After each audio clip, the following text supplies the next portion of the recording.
hasta su vuelta, el sacrificio de la cruz y a confiar a su esposa, la iglesia, el memorial de su muerte y resurrección. Sacramento de piedad, dice, signo de unidad, vínculo de caridad, banquete pascual, en el cual se come a Cristo. El alma se llena de gracia y se nos da una prenda de la gloria venidera. Bien, recuerden lo que habíamos hablado en la clase pasada. Habíamos estado hablando muy concretamente que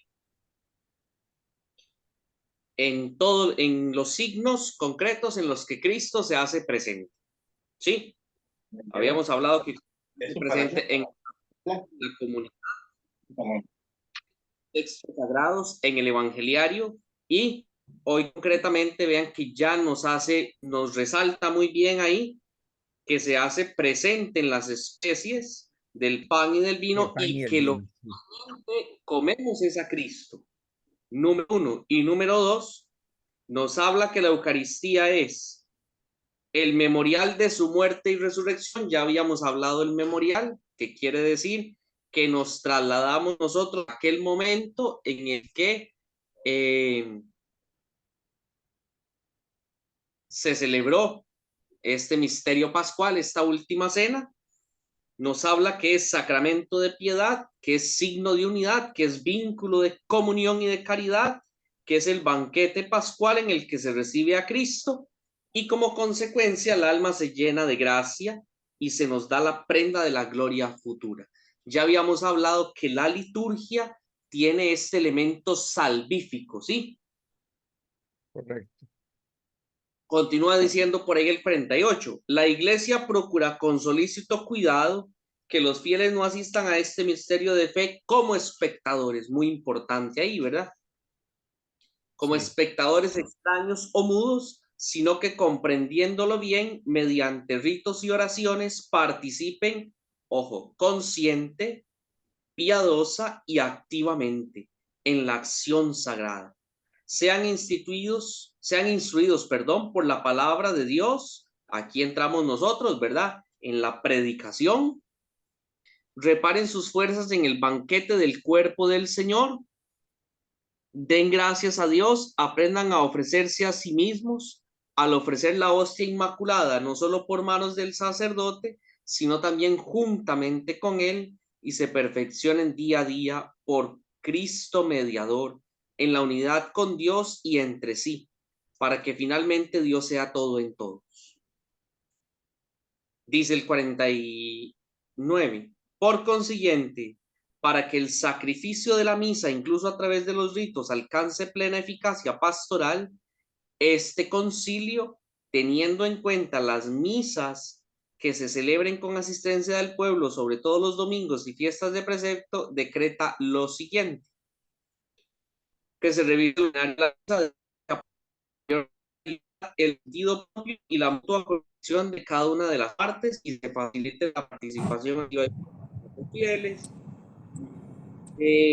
para que la mesa de la palabra de Dios se prepare con mayor abundancia para los fieles. Ábranse con mayor amplitud los tesoros bíblicos, de modo que en un espacio determinado de años sean leídas al pueblo las partes más importantes de la Sagrada Escritura. Eso lo vamos en las últimas clases. ¿Cómo es que se acomoda esta, la Sagrada Escritura propiamente, ¿verdad? Para ubicarla en 3 ciclos. Se recomienda encarecidamente la homilía como parte de la misma liturgia. Atención aquí, porque esto es para nosotros. En ella, durante el curso del año litúrgico, a partir del texto sagrado, se exponen los misterios de la fe y las normas de vida cristiana. Más aún, no debe omitirse, a no ser por una causa grave, en las misas que se celebran los domingos y fiestas de precepto con asistencia del pueblo. Este numeral casi que hay que imprimirlo a la par del numeral 7 que habíamos visto aquí. Ojo, que la homilía sea a partir del texto sagrado donde se expongan los misterios de la fe y las normas de vida cristiana. Tres elementos importantísimos: el texto sagrado, los misterios de la fe y las normas de vida cristiana. Casi que son tres puntos elementales que tiene que llevar la homilía. Dice también ahí, ya nos habla ahí un poquito de la oración de los fieles, que también es propia de los diáconos. Debe establecerse la oración común de los fieles después del evangelio y de la homilía, sobre todo los domingos y fiestas de precepto, para que participando el pueblo en ella se hagan peticiones por la Santa Iglesia, por los gobernantes, por los que sufren cualquier necesidad, por los hombres y por la salvación del mundo entero.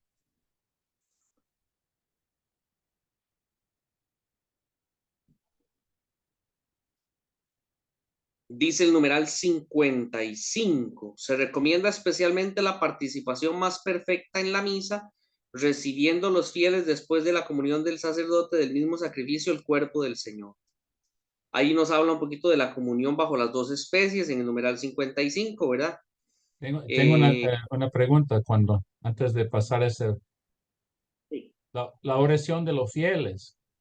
¿Usted piensa que es que lo que hacemos aquí no es tan perfecto, pero digo, en la misma misa cada día, ¿verdad? Tiene como oraciones ya hecho. Yo quería escuchar su opinión más que todo, porque a veces si es realmente oración de los fieles, ¿verdad? Como debemos ser, y es un trabajo, ¿verdad? Pero no solo leer que hay en el misal, y es lo que hacemos aquí, lastimamente, pero tampoco no puedo ver, imagínense, llega domingo después de cada domingo, tal vez los domingos como diácono, tal vez colectar un poco más las necesidades del pueblo, estar, digo, encima de eso, para que podamos en esa oración de los fieles tener oraciones orgánico. Bueno, obvio, para papa y para gobernante, para la iglesia, pero cuando llega ya a las necesidades específicas, yo pienso que al final es bueno tenerlo ya escrito en la liturgia de las horas y también también en el misal, pero no es orgánico. Pero sí requiere un toque, ¿verdad? Estar encima de todo, saber lo que está pasando en el pueblo. Como si doña Juana tiene tiene un ataque, está en el hospital, debo yo como diácono estar consciente y en las oraciones de los fieles tener ella allí. ¿O qué piensas de lo que estoy diciendo? A veces digo es que leemos lo que hay en la oración de los fieles, pero realmente refleja lo que estamos haciendo en nuestra parroquia, ¿o qué piensan? Ok, bueno, vamos a ver. Resulta que, déjenme ver si encuentro algo aquí en este misal para ser más preciso con eso.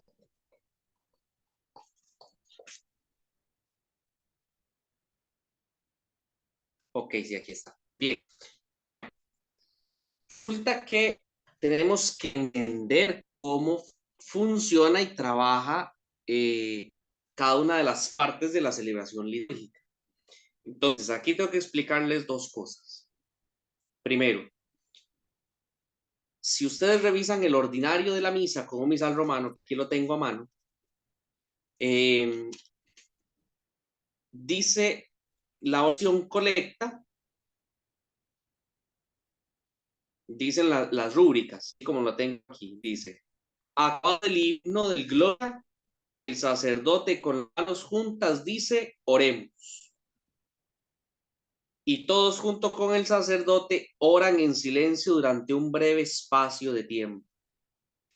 Luego el sacerdote con las manos extendidas dice la oración colecta, al final de la cual el pueblo aclama amén. Entonces, ¿por qué esta oración después del gloria se llama oración colecta? Ya usted lo decía muy bien, colectar. Esa es la función de esta oración, recoger todas las intenciones personales, Cuando nosotros asistimos a la celebración litúrgica y llevamos una intención personal, es en este momento de silencio en el que nosotros presentamos esa intención personal. ¿Sí? Ahora bien, cuando tenemos ya la oración, entonces, esta oración personal que cada uno va haciendo, ¿verdad? Que cada uno presenta en forma silenciosa, es colectada, por eso se llama oración colecta, por esta oración y la presenta el sacerdote que preside en una sola, ¿sí? ¿Verdad? Por eso es que el numeral nos hablaba ahí de que no somos simples espectadores, sino que el pueblo participa en la celebración, tiene su parte. Ahora bien, ¿qué pasa con la oración universal? Oración de los fieles.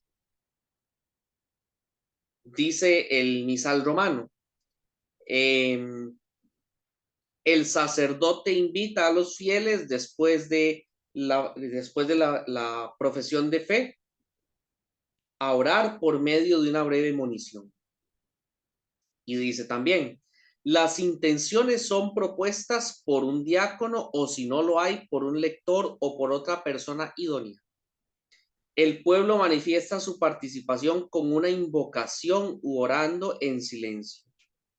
La sucesión de intenciones ordinariamente debe ser la siguiente: por las necesidades de la iglesia, por los gobernantes y por la salvación del mundo entero, por aquellos que se encuentran en necesidades particulares, por la comunidad local,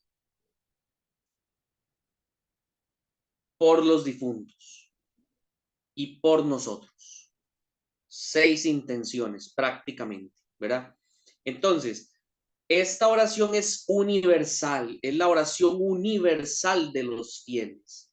Es donde toda la comunidad se une para orar por todos. ¿Sí?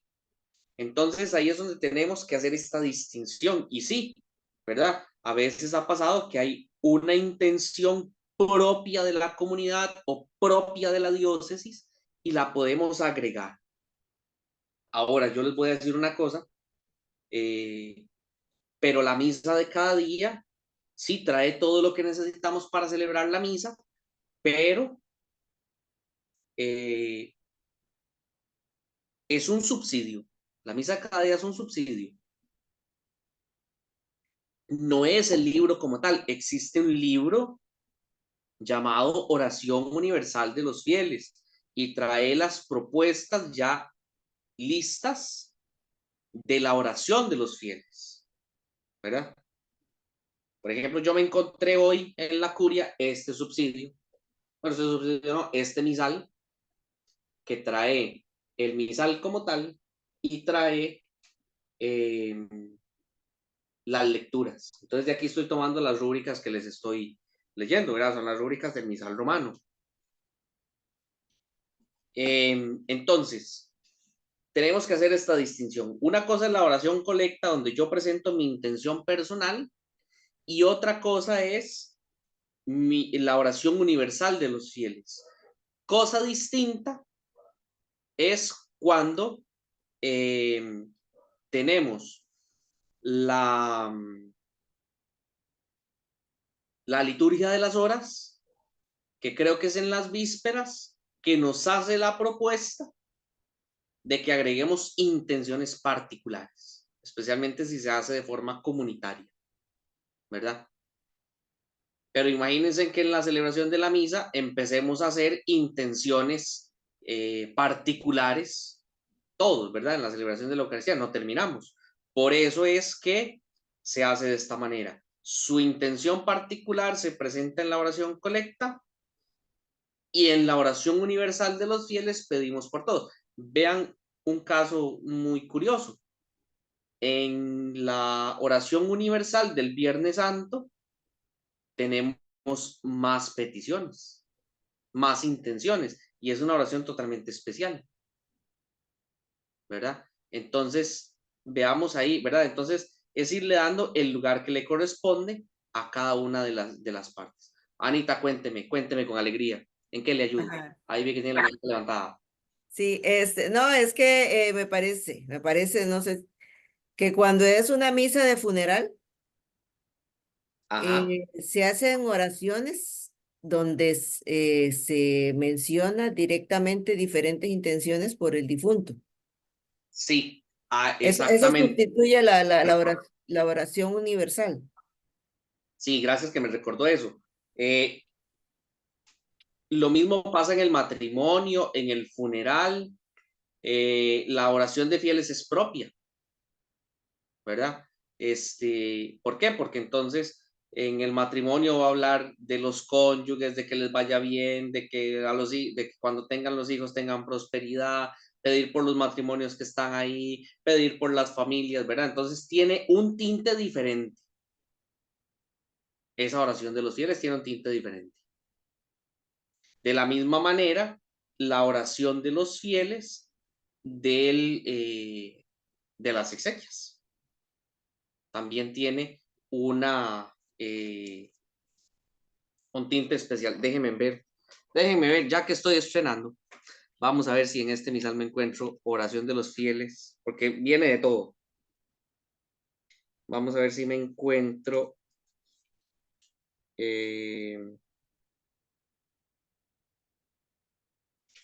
A ver, sacramentos. Ajá, 1703.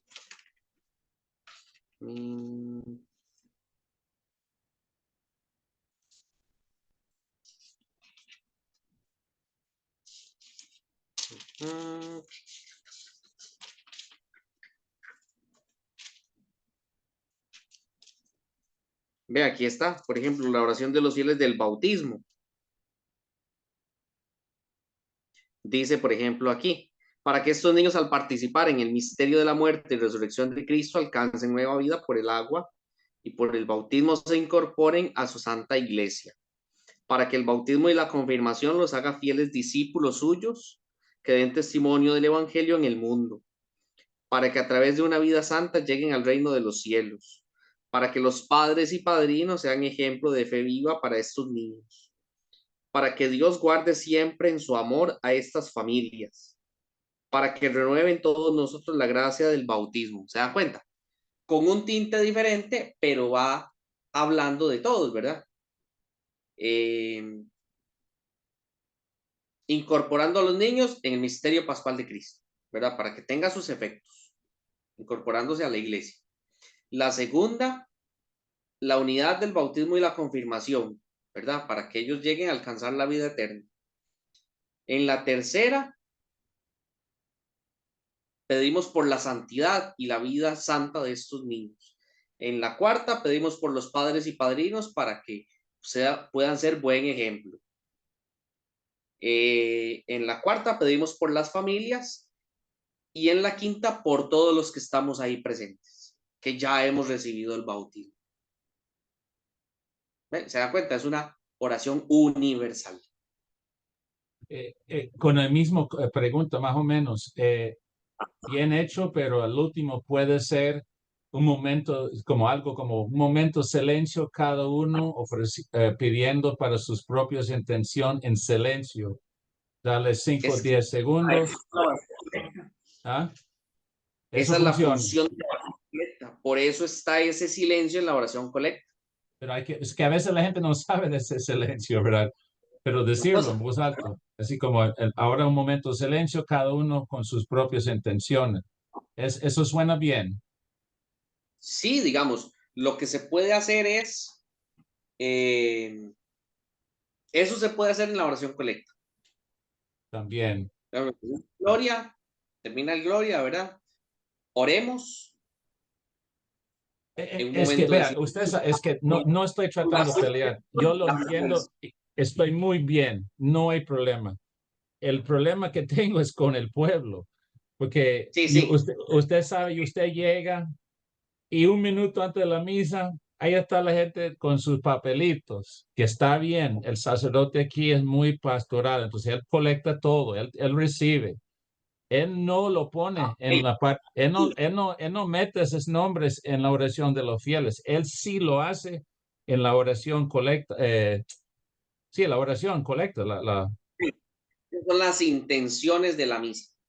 pero si usted va por un lugar, una parroquia más organizado, sí tiene un proceso, ¿verdad? Para que no está, eh, para que la misa va con más, más línea, ¿verdad? En vez de tener un montón de papeles y quién sabe qué, ¿verdad? Y a veces las mismas personas son lo mismo que mete papel, papel, papel, también no está bien y la gente que es más tímido ni saben el proceso. Es mi comentario, pero ya ahora estoy muy claro. Yo saqué el misal también para verlo. Sí, está muy claro eso. Ya, sí, sí, sí. Entonces, por Pero ejemplo, cuando ustedes tengan que celebrar liturgias, ustedes van a hacer la oración colecta. Entonces, la indicación es esta. Termina el gloria o si no hay gloria, hacen la invitación, oremos. Un espacio de silencio y ustedes pueden indicar ¿cómo es? Ya se me olvidó cómo fue que lo dije. En un momento de silencio, presentemos nuestras intenciones. Usted presenta su intención personal, ¿por qué usted quiere ofrecer esa Eucaristía? es, Deja un eh, espacio, en esa ¿verdad? liturgia, ofrecemos la liturgia nosotros, entonces ese es el momento cada uno en silencio o es mejor en silencio, eso sí, otra cosa. Cuando se abre ¿Verdad? la puerta diciendo cada uno habla, uy, se va Esa loco es la, también. la invitación para que la gente sepa que en ese momento puede ofrecer esa intención. Y Gracias, ahora sí, hermano. hacemos la oración. O Dios y ¿verdad? Lo que siga en la oración. ¿Verdad? Tenemos que saber, aunque no es tema de este curso, pero yo meto la cuchara por ahí, ¿verdad? De vez en cuando. Eh, Conocer, vamos a ver, a veces somos de celebrar muy a la carrera y nos brincamos algunas cositas. Por ejemplo, los silencios. Ese silencio después del oremos y en la oración colecta, ese silencio existe y a veces no lo brincamos, ¿verdad? Como nosotros vemos que los otros lo hacen, ya nosotros lo empezamos a hacer, no, ese silencio hay que respetarlo.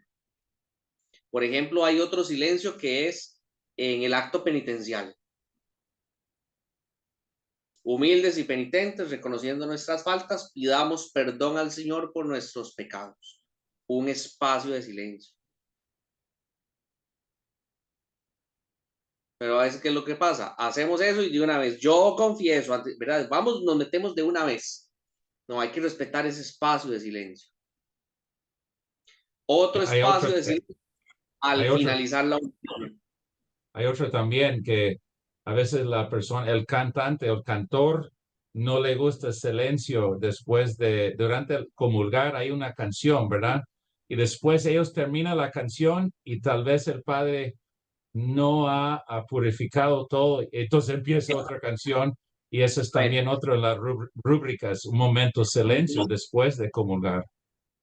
no es de la materia nuestra porque no estamos en canto litúrgico, pero el canto de comunión termina cuando comulga la última persona. Entonces ya usted termina la estrofita o termina el coro de lo que estaba cantando, murió. Mientras se purifica, ese espacio tiene que ser de silencio. Muy No bonito, tiene. así, es muy bonito el silencio en ese momento. Les cuento esas cositas, ¿por qué? Porque tal vez en algún momento ustedes tendrán que acompañar a algún grupo, alguna cosa, entonces para que lo tengan ahí presente. Ya eso es materia como de canto litúrgico, pero para que lo sepan, ¿verdad? Hablando de los silencios, ese silencio es importantísimo. Entonces hablamos de 4 silencios prácticamente. En el acto penitencial, en la oración colecta, después de la homilía y al finalizar la comunión. En ningún lado dicen que mientras se purifica, se hace algún canto. En ningún lado dice. Es silencio, ¿verdad? Entonces a veces nos incomodan esos silencios. Y a veces pensamos, se perdió el diácono, se perdió el padre, porque se quedó en silencio. No, no, es respetar esos silencios, ¿verdad? Pero como estamos acostumbrados a celebrar rápido, entonces nos brincamos esos silencios, ¿verdad? Entonces se nos olvida que en la liturgia hay que tener un momento contemplativo. Cuénteme, Franklin. Todo bien, Jason. Gracias a Dios, aquí, tomando mi vasito de agua, porque viera qué frío que hace aquí. Aquí estamos igual, a 39 grados. Oye, Jason, el asunto tal vez no es tanto que esos silencios existan, porque sí están. Vamos, a mí cuando me ha tocado celebrar en alguna comunidad, pues trato de respetarlos y también de indicarle a la gente, pero el asunto es que volvemos a lo que siempre pasa y sucede, ¿verdad? Que todo va a depender también cómo el sacerdote celebra, porque todos tienen su manera diferente. Y al menos Efren ha venido a hacer algunos cambios con respecto a eso, pero antes el cura que estaba antes lo hacía diferente y el que venga después lo va a hacer diferente. Entonces, siempre va a ser esa disyuntiva que hay con respecto a las maneras de celebrar y catequizar que confunden a la gente y por eso algunos se van por esos espectáculos que también ven en algunas otras celebraciones, ¿verdad? Porque ya, y aquel otro sacerdote celebra más bonito porque hace esto y este otro no hace el otro y es complicado. Sí, veo. Yo siempre he dicho, esto es un comentario personal. Cuando yo empecé el seminario, yo sufría mucho. Y siendo monaguillo, yo sufría mucho. ¿Por qué? Porque uno empezaba a conocer estas cosas. Aparte que yo tuve un muy buen profesor de liturgia. Y de ahí uno veía que los padres no lo hacían. Entonces, de ahí más bien uno, en lugar de llegar a disponerse a la celebración, uno llegaba casi que a pecar a la celebración, ¿verdad? Porque uno en lugar de disfrutar la celebración, uno más bien salía con colerones porque, ay, A pero es que el padre criticar, no hacía, yo no sabía que esto a era. criticar más bien. Sí, sí, sí, sí, sí, sí. Entonces, un día me agarró el director espiritual y me dice, mijito, venga para decirle una cosa. ¿Cuántos sacerdotes hay? ¿Cuántas liturgias existen? Dolorosa y lastimosamente es así. Entonces él me decía, cuando a usted le toque celebrar, celebre bien. Los otros sabrán. Usted ya sabe cómo se hacen las cosas. Entonces, les doy un consejo muy sano. Uno va conociendo la personalidad del sacerdote, ¿verdad? Hay algunos sacerdotes que les gusta usar los ritos más sencillos que hay. Hay otros que les gusta hacer un poquito más solemnes, ¿verdad? Depende de la personalidad del sacerdote. Entonces, por ejemplo, que a ustedes les toca estar en una celebración como diáconos o asistirlos ahora como lectores o como acólitos, mientras llega la ordenación, ¿qué van a hacer ustedes? Bueno, ustedes revisen las rúbricas, revisen cómo se hacen las cosas bien y preséntenle en dos opciones.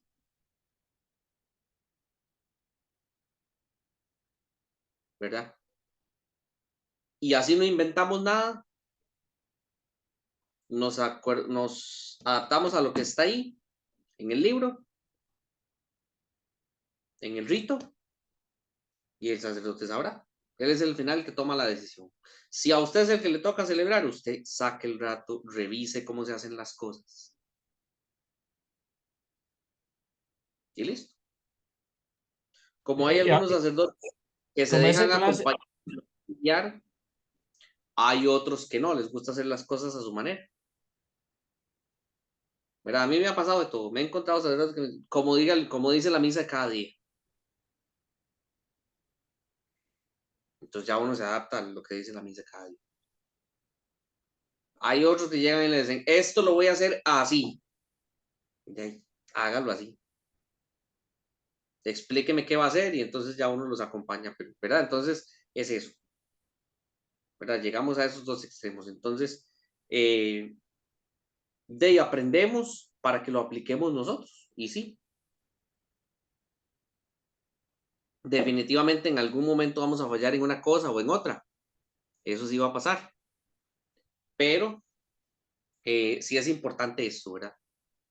Que si lo aplicamos, ¿cómo es? Que no sea que no lo apliquemos por desconocimiento.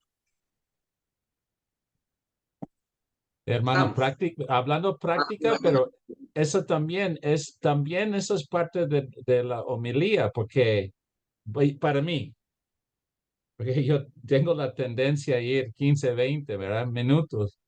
Y cuando yo estoy más preparado, más conciso, menos largo, me deja tiempo para esos silencios, todo así, ¿verdad? Porque casi nunca me manda para un pueblo sin ir a otro. Y está viendo reloj, viendo el reloj. Yo entiendo que los sacerdotes corren, pero eso es también reflexionando la homilía, ¿verdad? Que a veces sobrepasamos, en vez de ser conciso, con un mensaje claro y más para digestiarlo más fácil para los fieles, dejando espacio para un 30 Sí, segundos silencio, ¿verdad? O 10 segundos, en vez de solo correr, correr, correr, ¿verdad?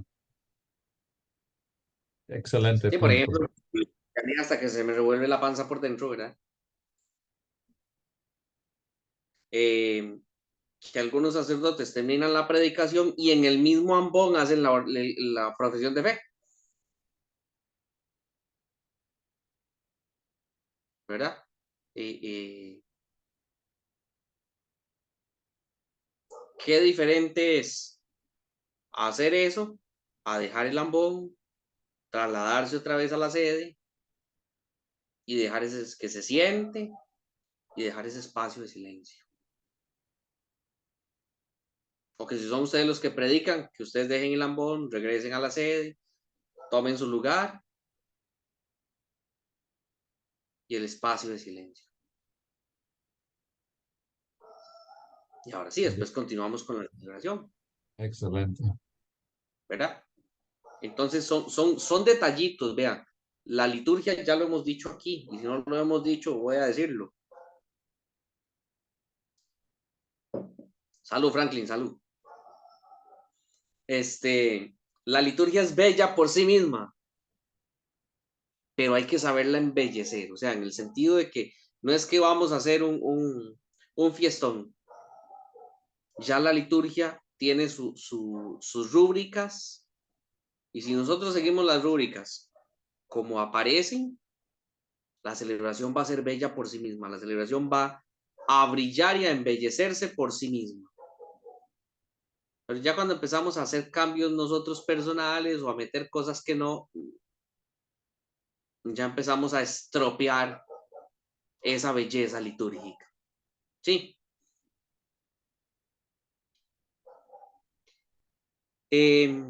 Oye, y Bien. para robarle unos segunditos ahí, neta, así, y sabe que los oídos, Jason, de que entre el público hay gente que conoce y sabe también de eso. Entonces que también se vuelven críticos a la hora de... Vean que, por ejemplo, aquí sin meternos en temas escabrosos, nada más haciendo un pequeño comercial, eso es lo que pasó con la gente que querían mantener la misa preconciliar.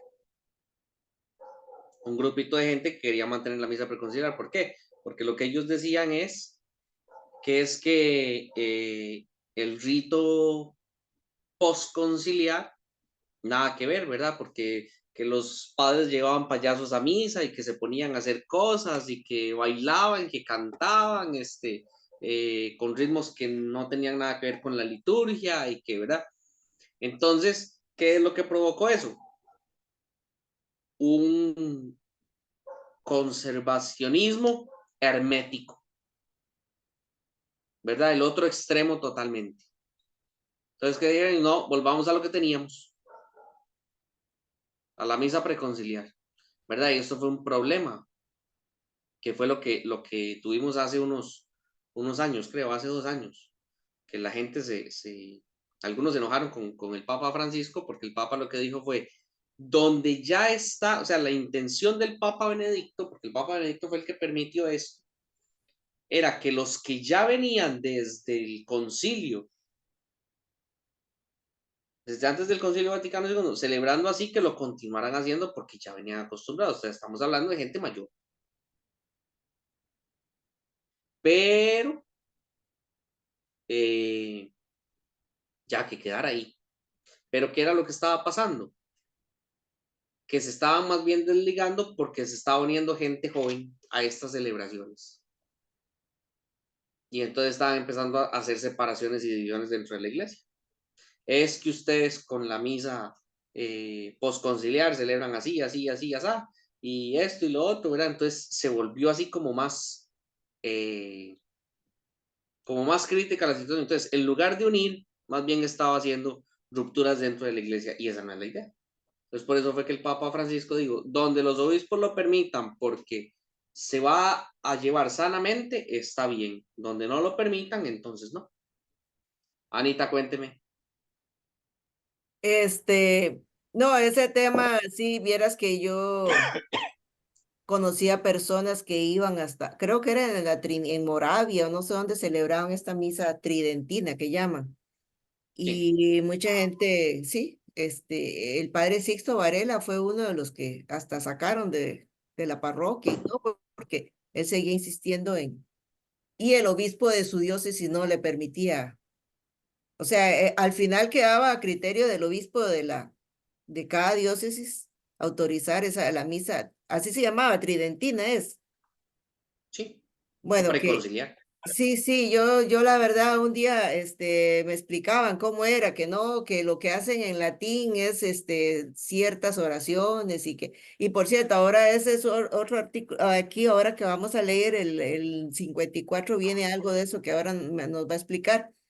Pero Jason, vieras que también a mí a veces tiene razón la gente que también el extremo, ¿verdad? De volver la Eucaristía a perder además hasta ciertos cantos.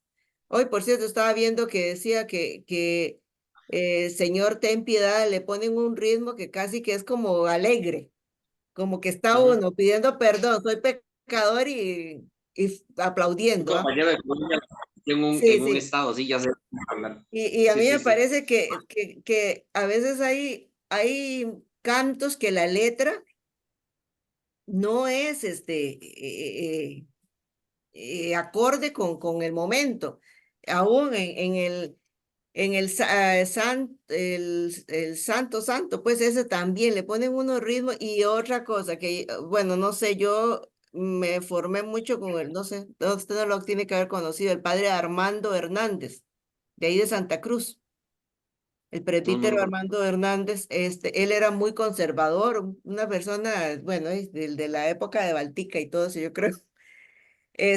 Y entonces a él le disgustaba eso y nos explicaba mucho eso, que en la misa no es para estar aplaudiendo y algunos ritmos que de verdad dan ganas de bailar, como dice en media misa.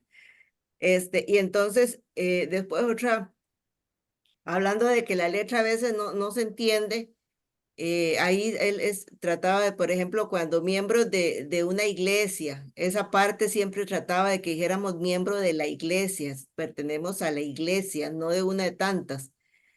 Y después otro canto eucarístico que dice, ya no eres pan y vino. Da la impresión como que ya, tú, Señor, ya no eres pan y vino, no. O sea, lo que está sobre el altar ya no es pan y vino, pero se Sí, refiere él como a una persona. tiene que cambiarse por un es, ya no es pan y vino. Ajá, ya no eres, sino que ya no es, Sí, pero siempre ahí sigue, ya no eres, y entonces uno dice, bueno, pero ahí entonces está como que de por sí a veces uno canta y ni sabe lo que la letra, a veces no le pone atención a la bueno, letra. para la liturgia, para la misa, tiene la letra, el canto muy lindo, pero el canto, ya nos metimos en la parte de canto. El canto como tal, eh, ustedes me provocan a mí, qué bárbaro, ¿no? El canto como tal tiene que hablar en plural, porque tiene que hablar de comunión, ¿verdad? Tiene que hablarlos de comunión, porque estamos ahí la comunidad reunida, la iglesia.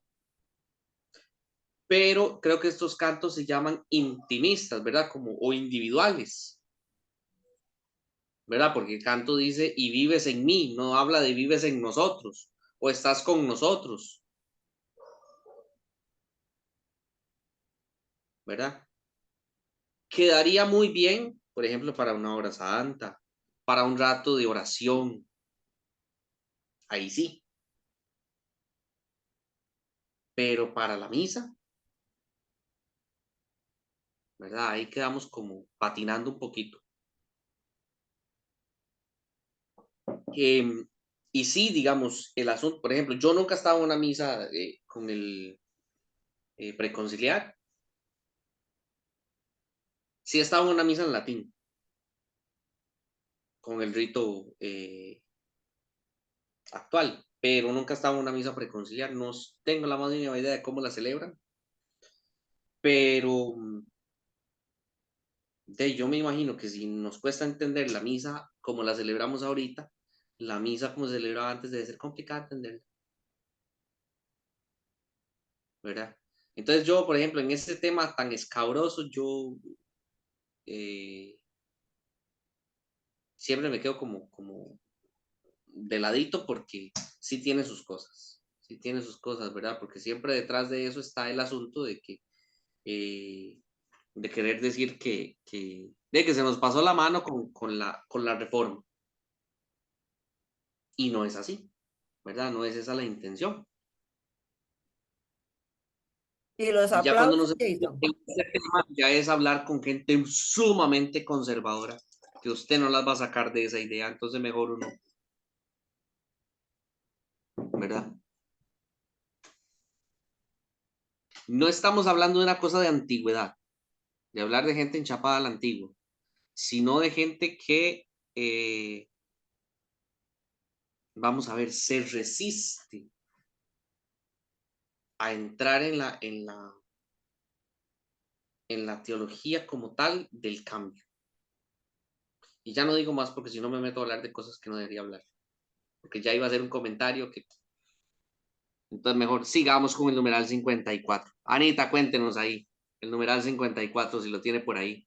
No, no me terminó de aclarar eso de los aplausos y aplausos y ay, no, me siento mal, yo no aplaudo y se ve como A ver, que yo estoy en contra de eso, pero es que a mí no me sí, parece que vamos a ver. sí, En ningún lado la liturgia dice que se puede aplaudir. pero tampoco lo dice que no, te va a decir. Exactamente. Entonces, vamos a ver. La liturgia lo que dice con respecto al canto, que ahí lo dice en el capítulo 8, creo, de este mismo, de esta misma Sacrosanto Concilio, habla del canto. Por ejemplo, habla de que para el tiempo de Cuaresma, el, el instrumento que se utiliza sea solo para sostener el canto.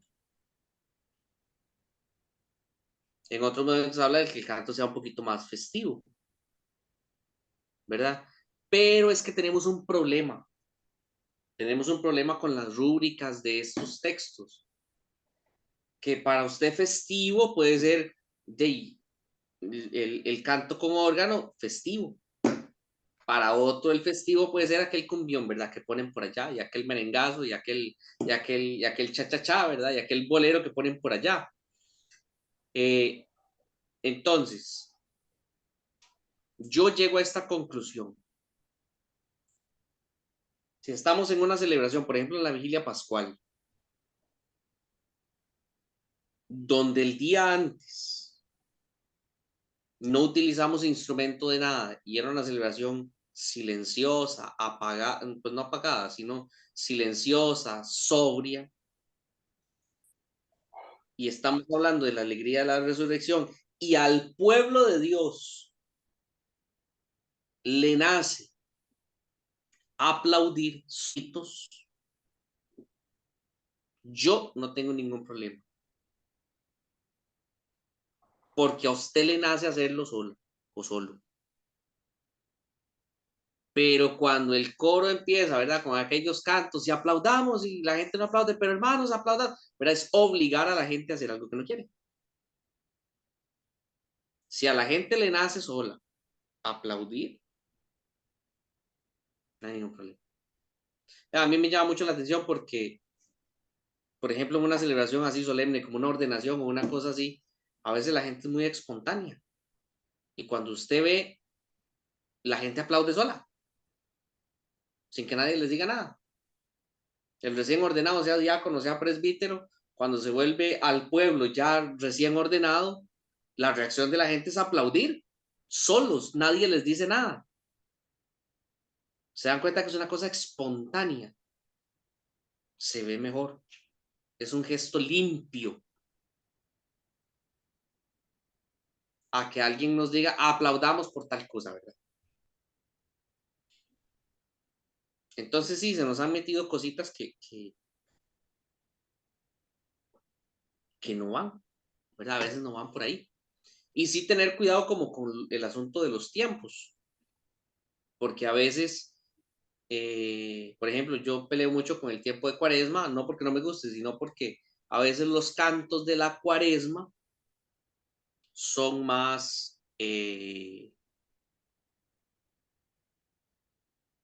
¿cómo les digo? Como que le ponemos más énfasis a esos cantos cuales y cuando llegan los de Pascua, cantemos lo que sea, ¿verdad? Y debería ser al revés, ¿verdad? En el sentido de que la alegría pascual tenga más énfasis en la parte de los cantos. No estoy hablando de un cumbión, ¿verdad? De un fiestón, pero de que ayude por ahí. Ahora, también influye mucho el tema de la cultura. Por ejemplo, a mí no me incomoda y se oye muy bien, pero obviamente hay que saberlo cómo poner, que por ejemplo los cantos aquí en la diócesis se adapten para que sean con marimba, porque es un instrumento propio del lugar.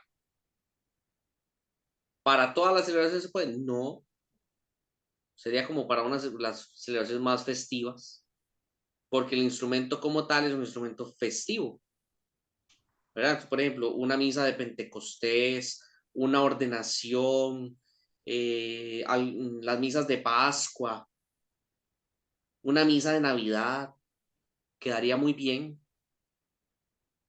¿verdad? La celebración por ejemplo, que se involucre el instrumento de la marimba ahí, en una misa cuaresmal, ¿verdad? Entonces es saber ubicarlos, ¿verdad? La liturgia no se va a cerrar a el hecho de que usemos órgano para arriba y para abajo y solo el órgano se va a usar, ¿verdad? No se va a quedar solo en eso. Pero tampoco es que caigamos en los extremos que hemos caído muchas veces de usar, por ejemplo, las pistas de otros cantos para los cantos litúrgicos, que eso sí ha pasado, ¿verdad? En el tema del canto hay mucha tela que cortar. Eso es todo un curso. Eso es todo un curso. ¿Estamos? Bueno, ya Sí. no preguntamos más de canto. No podemos hacer un Si no, excursus de nos canto. vamos a las 10 de la noche entonces. Hacemos un excursus de canto. Bien, dice ahí el numeral 54. No, En las suban. misas celebradas con asistencia de pueblo puede concederse un lugar apropiado a la lengua vernácula, sobre todo en las lecturas y en la oración común. Y según las circunstancias del lugar, también en aquellas partes que corresponden al pueblo, de acuerdo con la norma del artículo 36 de esta Constitución. Vamos a tener que ir a ver el artículo 36 otra vez, a ver qué nos decía. 33, 37, 36. Ah, sí, aquí está. Vamos a ver. 35. Aquí está. Se conservará el uso de la lengua latina en los ritos latinos, salvo derecho particular. Sin embargo, muchas veces el uso de la lengua vernácula puede ser muy útil para el pueblo. Por eso, tanto en la misa como en la administración de los sacramentos y en otras partes de la liturgia, podrá dársele mayor cavidad, sobre todo en las lecturas y moniciones, en algunas oraciones y cantos, de acuerdo con las normas que sobre este tema se establecen para cada caso en los capítulos siguientes. Cumplidas estas normas, corresponde a la autoridad eclesiástica territorial competente determinar si se ha de usar la lengua vernácula y en qué medida, consultando si es preciso a los obispos de las zonas próximas de la misma lengua, una vez aprobadas y confirmadas por la sede apostólica estas decisiones. La traducción del texto latino a la lengua vernácula que haya de usarse en la liturgia debe ser aprobada por la competente autoridad eclesiástica territorial antes mencionada. Entonces, en cuanto al uso de la lengua vernácula, bueno, debe procurarse, sin embargo, que los fieles sean también capaces de recitar o de cantar juntos en lengua latina las partes del ordinario de la misa que les corresponden. Si en algún lugar pareciera oportuno un uso más amplio de la lengua vernácula, obsérvese lo prescrito en el artículo 40 de esta Constitución. Y el artículo 40 dice que en diferentes lugares y circunstancias surge una adaptación más profunda de la liturgia y ello implica mayor dificultad. Y entonces ahí empieza a explicar cómo hacerlo. La autoridad eclesiástica territorial, que es el obispo, debe considerar con solicitud y prudencia qué aspectos de las tradiciones y del genio de cada pueblo pueden ser admitidas oportunamente en el culto divino. Se propondrá a la sede apostólica las adaptaciones que se consideren útiles o necesarias para introducirlas con su consentimiento. Para la adaptación se realice con la necesaria cautela, la sede apostólica concederá, si es preciso, a la misma autoridad eclesiástica territorial la facultad de permitir y dirigir los experimentos propios necesarios en algunos grupos adecuados para ello durante un tiempo determinado. Como las leyes litúrgicas suelen presentar dificultades especiales en cuanto a la adaptación, sobre todo en las misiones, al elaborarlas se contará con expertos en la cuestión de que se trata. A ver, entonces, resulta que, ya Anita lo decía, ¿verdad? Hemos perdido joyas valiosísimas en cuanto a cantos en latín. Pero resulta que en la práctica, vean lo que dice aquí, nos habla de que se conserven cosas en latín. ¿Y qué fue lo que hicimos? Bueno, ¿qué fue lo que hicieron nuestros antepasados? Desaparecieron el latín. O sea, es que ustedes y yo tenemos que entender algo. Yo no sé si algunos de ustedes vivieron estas celebraciones o sus papás o abuelos les contaron.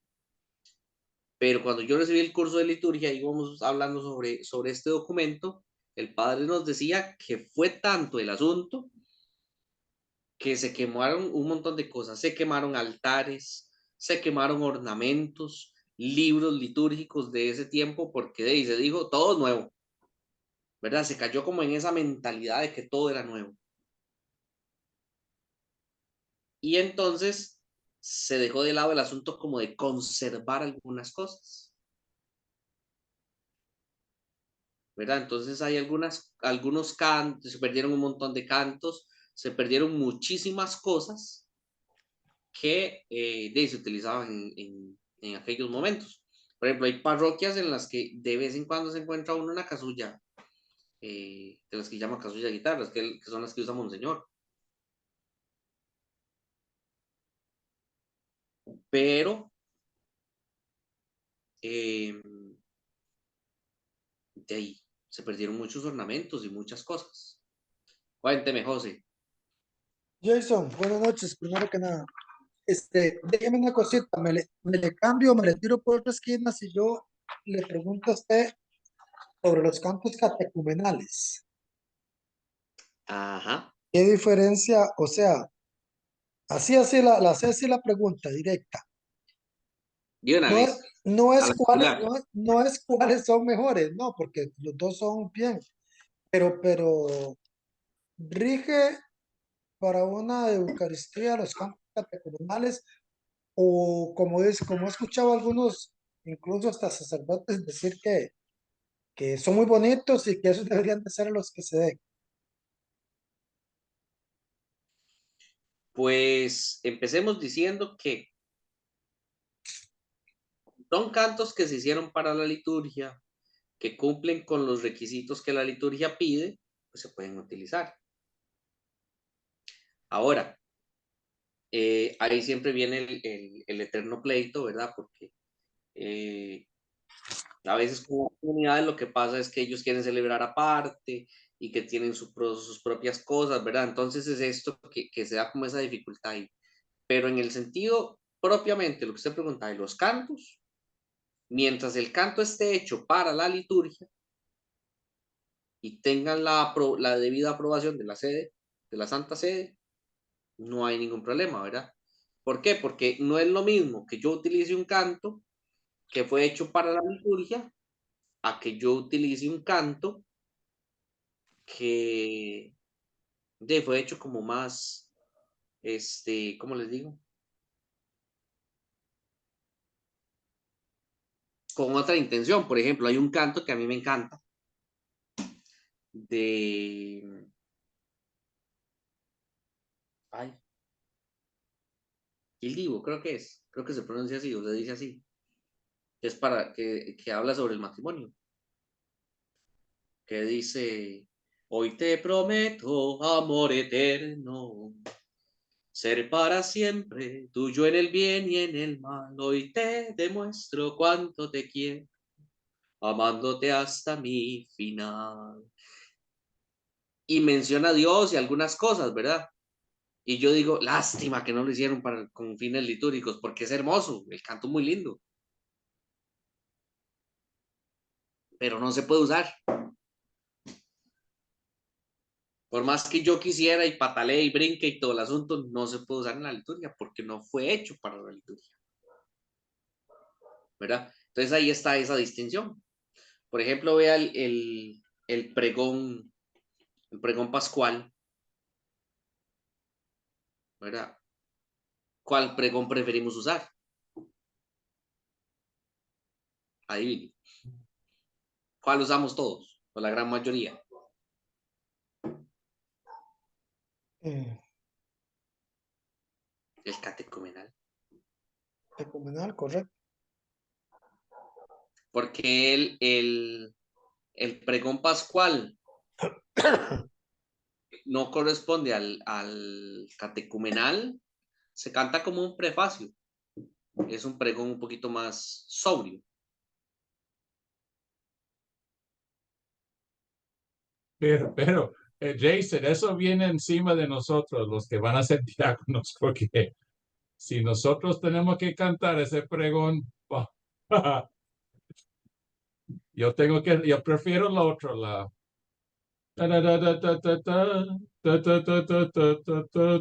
eso sí voy a hacer, porque el otro no puedo. Por ejemplo, si usted me pone a cantar a mí el pregón, ¿cómo es? El que no es catecumenal, no sé. No sé cómo se canta. Sí, no, es que el mismo, como gregoriano. Todos utilizamos. Sé que se canta como un prefacio, pero no sé cómo se canta. Seguimos. ¿Verdad? Entonces, sí, en cuanto a los cantos, esa es la situación. ¿Verdad? Obviamente ellos tienen como sus adaptaciones, que era lo que hablaba aquí un poquito, ¿verdad? Con algún grupo, alguna cosa, ¿verdad? Eso se puede, o sea, con la debida aprobación eclesiástica se puede. Por ejemplo, a mí me impresionó montones que en la diócesis de Limón, eh, cuando tienen de alguna celebración así como sumamente importante, el evangeliario no entra en la procesión normal, en la procesión solemne de entrada, sino que lo introducen en el momento del aleluya. y lo acompañan de una forma festiva con el incienso y una red con peces y, ¿verdad? Y vienen algunas mujeres y hombres bailando, ¿verdad? Es parte de la cultura. Pero es de ellos, se ve bien en ellos, les queda bien a ellos. A nosotros no nos queda bien. ¿Verdad? Esa es la diferencia. Y esa es la situación. Aquí en Nosara ni tenemos evangelario. No me digan nada de eso. Yo voy a comprar, ¿Cómo?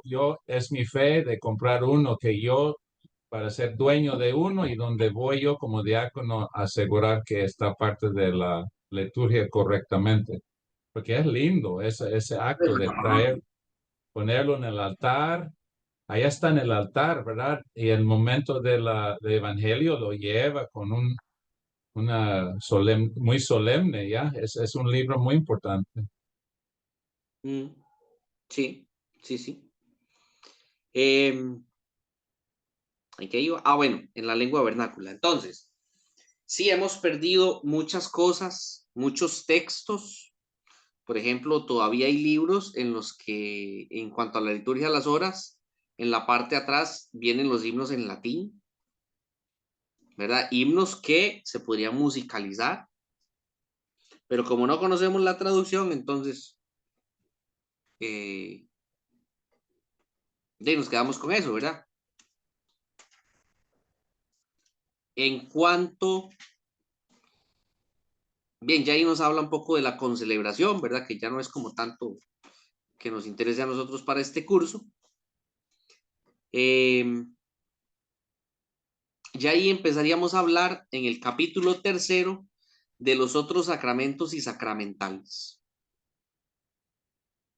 El numeral 59 nos habla ahí que los sacramentos están ordenados a la santificación de los hombres, ¿verdad? Eso lo tenemos que tener muy claro.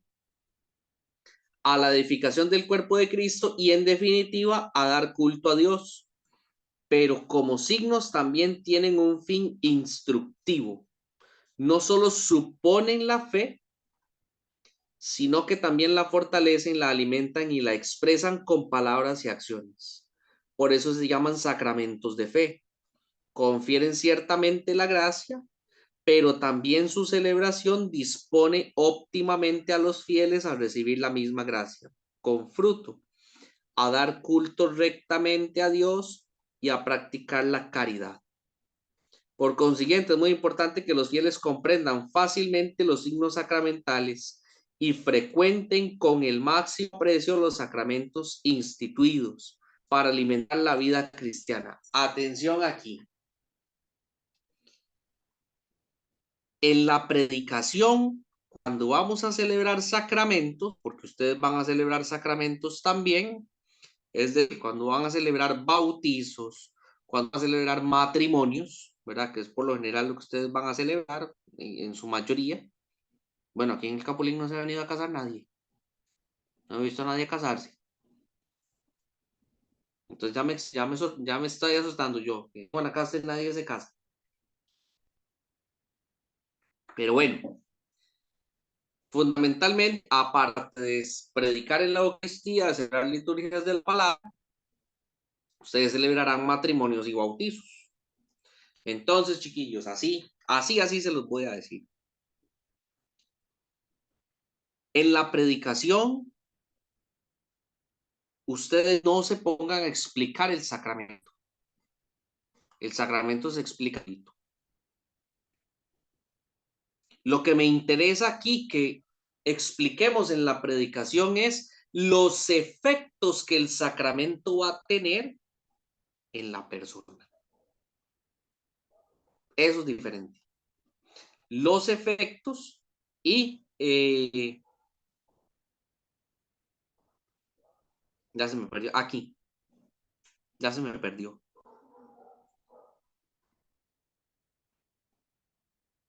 Y dice aquí, y lo que dice aquí también, que la celebración disponga óptimamente a los fieles a recibir la gracia con fruto.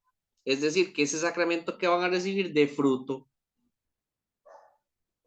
dando culto rectamente a Dios y a practicar la caridad. Los efectos del sacramento.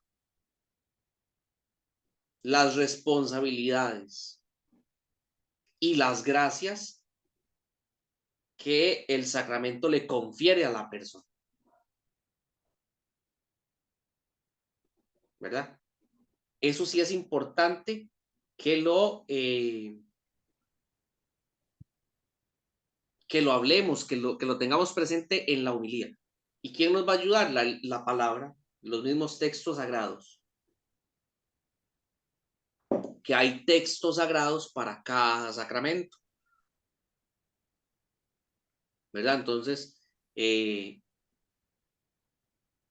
usted que va a celebrar el matrimonio, cuando usted hace la presentación matrimonial, tome el espacio también para preparar la celebración con la pareja, de escoger las lecturas con la pareja y usted prepare la predicación. ¿Sí?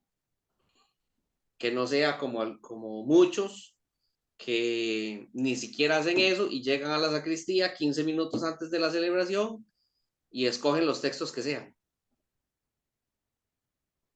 No, que sea, usted le explica cómo escoger los textos a la pareja y usted tiene presentes esos textos, usted se sienta a preparar la predicación para esa pareja. Porque usted ya los acompañó en la entrevista prematrimonial, que ese no se llama consentimiento.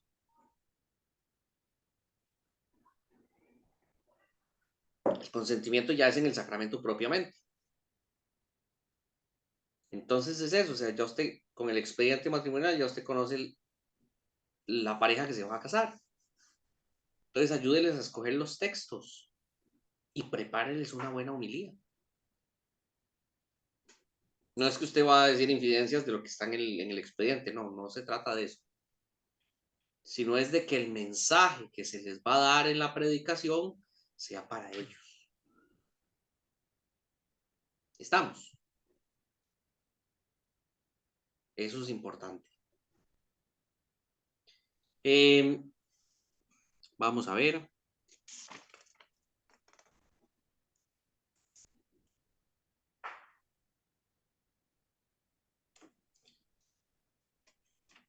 Y dice aquí el numeral 63. Como en muchas ocasiones en la administración de los sacramentos y sacramentales puede ser muy útil para el pueblo el uso de la lengua vernácula, ya de lo que estábamos hablando, debe dársele mayor cavidad según las normas siguientes. En la administración de los sacramentos y sacramentales, de acuerdo con la nueva edición del ritual romano, ¿verdad? Ya donde empiezan a aparecer los textos nuevos. Jason, una queja. El problema de eso en el momento es que estamos instruidos que todavía usamos el bendicional de España. Ajá. Entonces, bueno, nos dijo, ¿verdad? En la clase, bueno, usted llegando a la palabra vosotros, cámbialo, ¿verdad? Ok, pero eso sí estamos un poco limitados. Pero un día, pues que también están en proceso cambiar a nivel muy grande a este lado del mundo con el imprimir nueva, están redactando o corrigiendo, no sé qué es la palabra correcta, del episcopado mexicano. Entonces, el misal, la bendición, para hacer ese bendicionario, ¿cómo se llama eso? Bendicional. Sí, aquí el asunto es el siguiente. Nosotros teníamos la traducción española.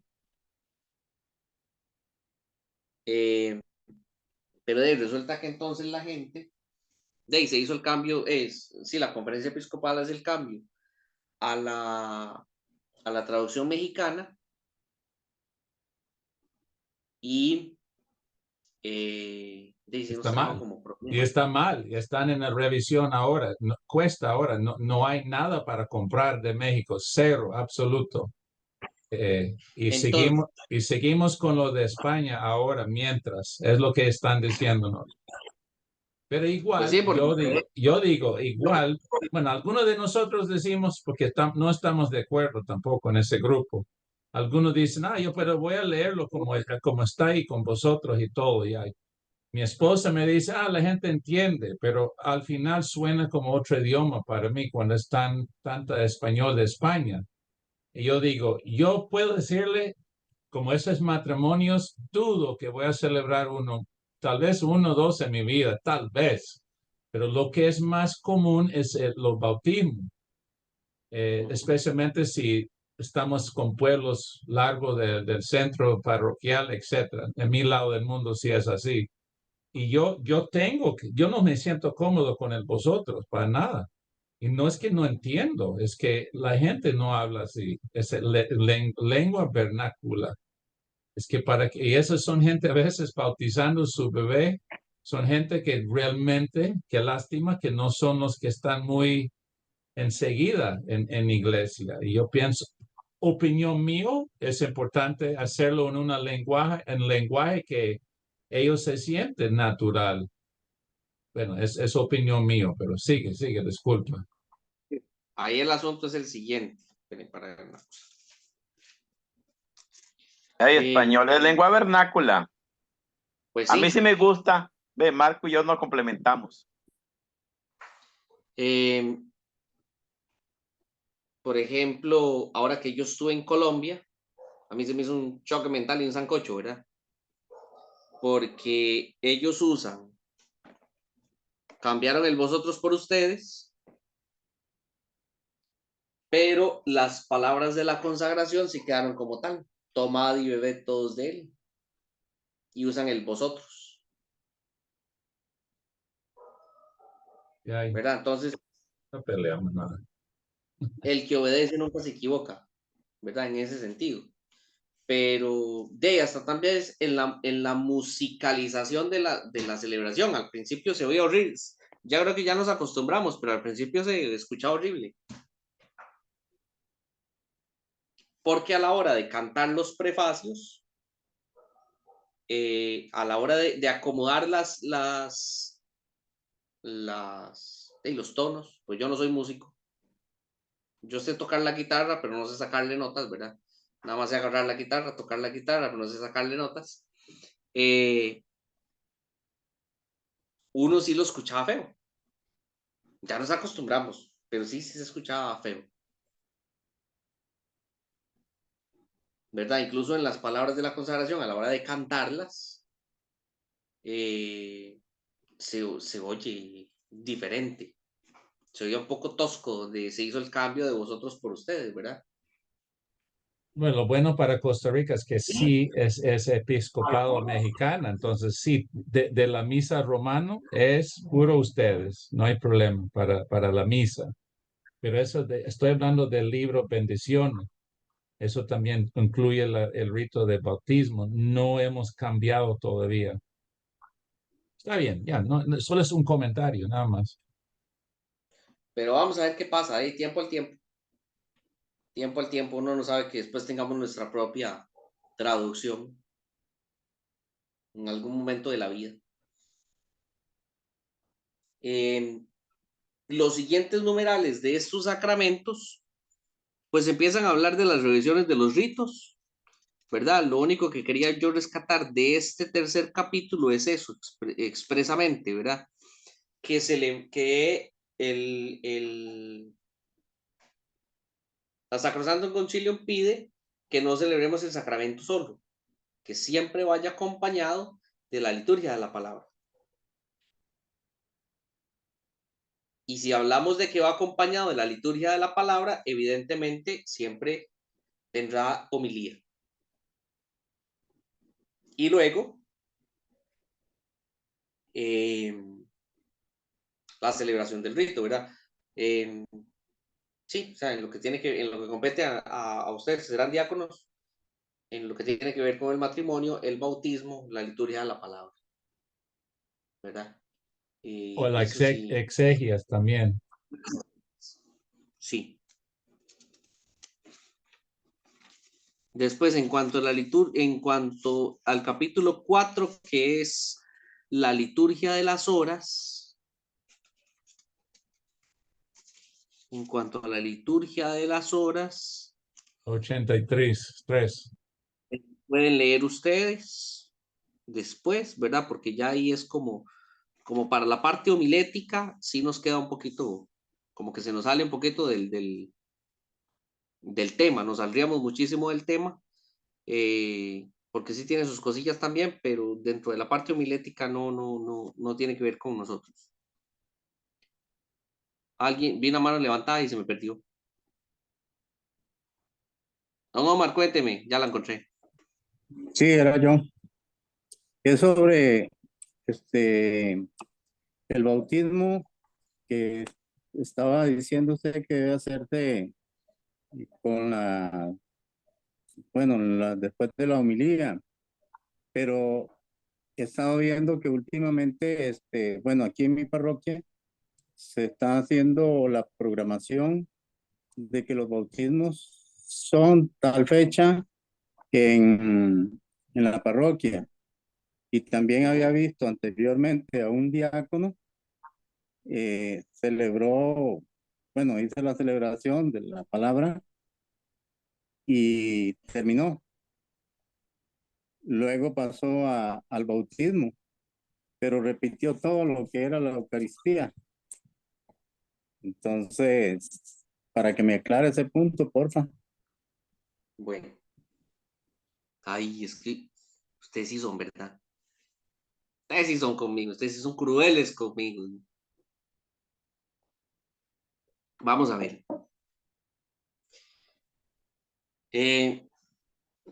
Para empezar, los bautismos deberían hacerse en el centro parroquial, porque es la iglesia madre de la parroquia,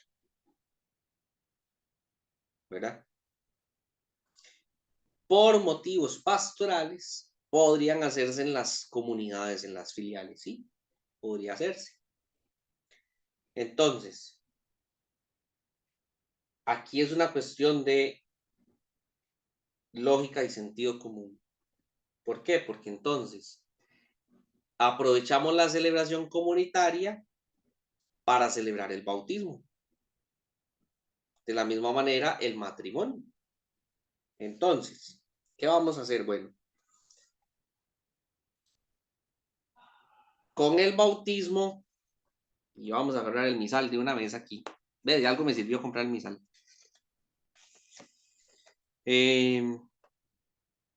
Voy a cobrar a ustedes el diezmo de este misal, porque ya lo usaron más que yo.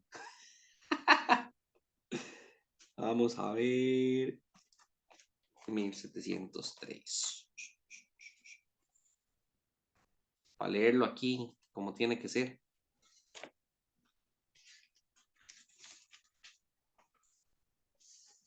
Por ejemplo, vean lo que dice aquí. El bautismo de los niños se ha de conferir en el domingo, día en que la iglesia celebra el misterio pascual, a no ser que una causa justa lo impida, y en una celebración común para todos los niños que han nacido recientemente, a la que asistirán los fieles, al menos los familiares, amigos y vecinos, participando activamente.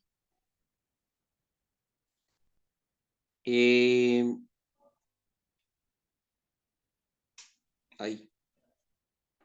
Ya se me perdió lo que había leído yo. Aquí está. Si el bautismo se celebra dentro de la misa, puede emplearse el formulario del día correspondiente o emplear la misa ritual del bautismo, propuesta a continuación. Esta misa puede utilizarse cualquier día del año, fuera de los domingos de Adviento, Cuaresma y Pascua, de las solemnidades del miércoles de ceniza y de la Semana Santa. Entonces, ¿qué está diciendo aquí? Bueno, si a usted le toca de hacer la liturgia el fin de semana y el padre le dice, don Omar, ve allá en la filial, hay un chiquito para bautizar, entonces bautícelo usted.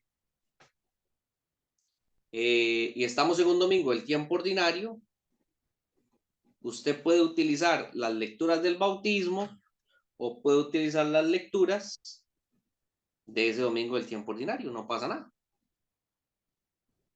¿verdad? O podría utilizar la segunda lectura del, vamos a ver cómo es. Sí, usar las lecturas o del domingo, La segunda del sacramento. o sí, podría cambiar la segunda por la lectura propia del sacramento, ¿verdad? Y dentro de la liturgia celebra el bautismo, porque vea que aquí habla más atrás de que la comunidad se congregue, ¿verdad? De que no parezca que vamos a hacer celebraciones privadas. Sí, es que eso era lo que me llamaba la atención, Gente. el cambio que había parecía que era una cuestión ajena a la comunidad, más bien eh, bueno, en otras parroquias sí leí que era más bonito porque antes del bautismo presentaban al niño a la comunidad y qué bonito, me llamó la atención y en mi Vea, yo les voy a parroquia decir una no. cosa, y que no me oigan los padres, Mm. pero en realidad la cosa debería ser así. Un domingo al mes, en la misa principal del domingo, debería celebrarse los bautizos. Pero ¿qué es lo que pasa? Como la misa se extiende un poquito y nos gustan las cosas cortas, entonces la gente no va. Entonces, ¿por qué optan a hacer los padres? De hacer liturgia bautismal el día antes, sábado. Eso es lo que pasa. Pero si en algún momento, pastoralmente, a ustedes les sucede eso, de que tengan que ir a alguna comunidad y el padre les pida celebrar un bautismo, sin ningún problema, o sea, si no estamos en Adviento, Cuaresma y Pascua, ustedes pueden utilizar, digamos, utilizar los textos propios de ese día o cambiarlos por cambiar los textos de la liturgia de la palabra por textos bautismales. Es que vamos a ver, el precepto dominical no lo hacen las lecturas.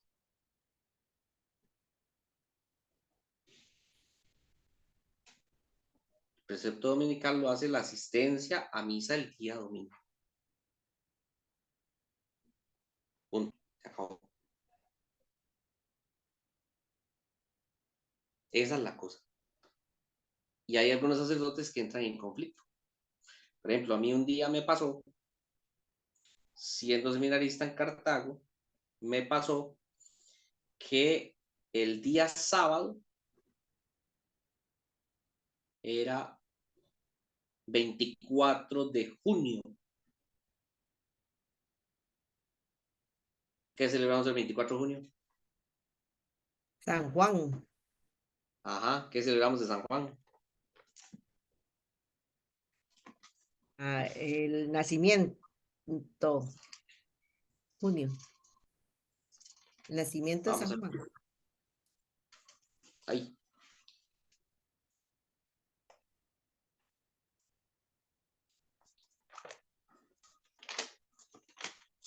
Resulta que eso tenía rango de solemnidad. Tenía rango de solemnidad, pero para ver cuál celebración era. Para no quedarles mal. Y aquí está. 6 meses antes de Navidad. 24 de junio, la natividad de Juan Bautista. Resulta que tiene rango de solemnidad. Entonces, 24 de junio era sábado. Y cuando tenemos solemnidades en la iglesia son todo el día. ¿Y qué pasó aquí? Como yo tenía que hacer una liturgia de la palabra sábado, yo tenía que celebrar con los textos de la natividad de Juan Bautista, no con los del domingo. Y el padre me insistió, no, pero es que a la hora que usted va a celebrar ya es domingo. Pero estamos hablando de un domingo del tiempo ordinario. Le cae encima la solemnidad, ¿verdad? Y entonces, la gente que asistía a la celebración litúrgica del sábado tuvieron esta celebración de la Natividad de Juan el Bautista, pero ya tenían el precepto dominical, ¿verdad? Por ejemplo, les pongo un caso. Bueno, pero aquí déjenme consultar la tabla para no batear, porque después meto las patas y eso es un problema. Pero Jason, el que asiste a una misa de solemnidad un sábado tiene obligación de ir al día siguiente a la misa dominical. Es que vamos a ver, usted ya cumplió con su precepto dominical de asistir después de la hora nona. Es que lo que el precepto lo hacen en las lecturas, ¿verdad? Esa es la cosa. Entonces, por ejemplo, aquí, déjenme ver una cosa. Ustedes conocen esta tabla. No sé si la logran ver.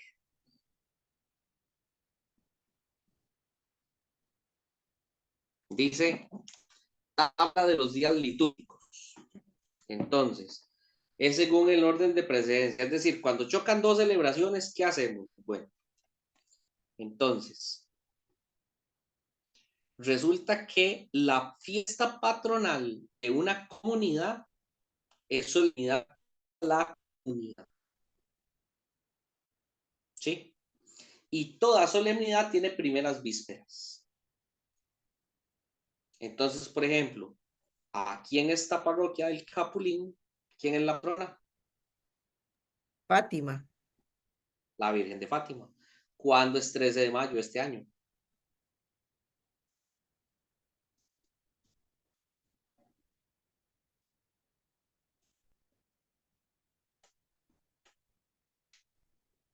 ¿Cuándo? Lunes. Después del 12. Lunes. Sí, lunes. Ok. Y entonces domingo es 12, ya usted lo dijo. Entonces resulta que en esta parroquia, después de la hora nona, tiene rango de solemnidad. ¿Por qué? Porque resulta que la solemnidad del patrono principal del lugar, pueblo o ciudad, ocupa el número 4 en la tabla de precedencia. Y los domingos del tiempo ordinario, déjenme buscarlo porque ya se me perdió.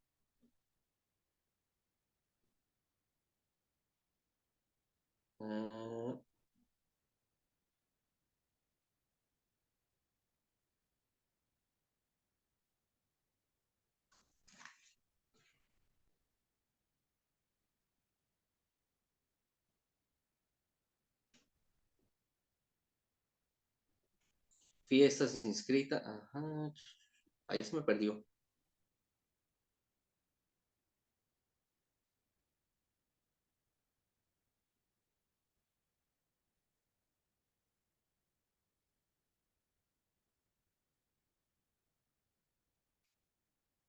Ferias del tiempo ordinario. Se me perdió.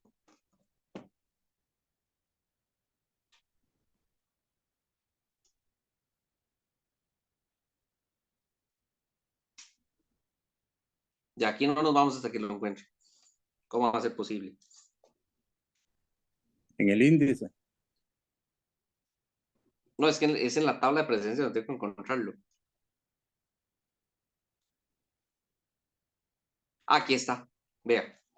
Entonces, en el número 4 están las solemnidades. Entonces, en el punto A, solemnidad del patrono principal del lugar, pueblo o ciudad. Y en el número 6, o sea, más abajo, domingos del tiempo de Navidad y el tiempo ordinario. Entonces, como están chocando estas dos celebraciones, usted me va a decir, pero la solemnidad es el lunes. Pero las solemnidades empiezan ¿con qué? Con primeras vísperas. Entonces, en esta parroquia, el domingo 12, aunque es domingo y es domingo, si es domingo del tiempo ordinario, se puede celebrar las primeras vísperas. Ahora yo les hago una pregunta. ¿Es domingo de Pascua o es domingo del tiempo ordinario?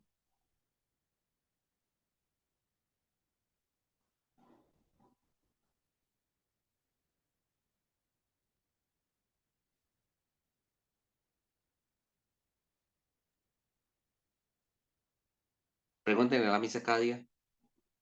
No la tienen por ahí Estamos, cerca. estamos en Pascua todavía. Ah, muy bien. Entonces, como chocan dos solemnidades juntas, a ver, vamos a ver dónde están los domingos de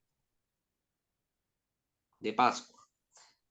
En el número 1 está el tríodo pascual de la pasión y muerte del Señor. La Natividad del Señor, Epifanía, Ascensión y Pentecostés. Domingos de Adviento, Cuaresma y Pascua. El domingo de Pascua está encima, está en el punto número 2. Está encima del punto 4, que son las solemnidades. Entonces, si estamos en Pascua, si es domingo de los domingos de Pascua, se celebra normal hasta el final del domingo y ya lunes es solemnidad para la parroquia. ¿Me entienden el cambio que se va haciendo? Según las celebraciones.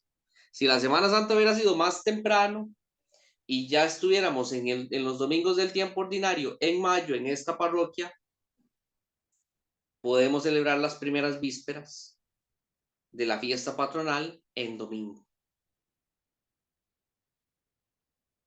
Entonces siempre hay que hacer esa revisión, ¿verdad? Siempre hay que tener cuidado. No es hacerlo así a la ligera. ¿Verdad? A ver qué está por encima. ¿Qué está por encima de las celebraciones para que podamos darle prioridad a las celebraciones como tal, ¿verdad? Eso sí tenemos que tenerlo presente. Disculpen, en ese Sí, no, caso, algo similar pasó, estoy viendo el calendario, que el 24 de diciembre cayó domingo y el lunes cayó 25. Había Sí. que ir a misa 24 y 25 obligatoriamente, ¿ah? No, la del sábado 24 de diciembre no sustituía la del domingo, la del lunes 25, la natividad. En esa ocasión me parece que yo había escuchado que había que ir el domingo 24 y lunes 25. Sí. Efectivamente. Y la Ok. misa del gallo que decían, bueno, que llamamos la misa de medianoche del 24,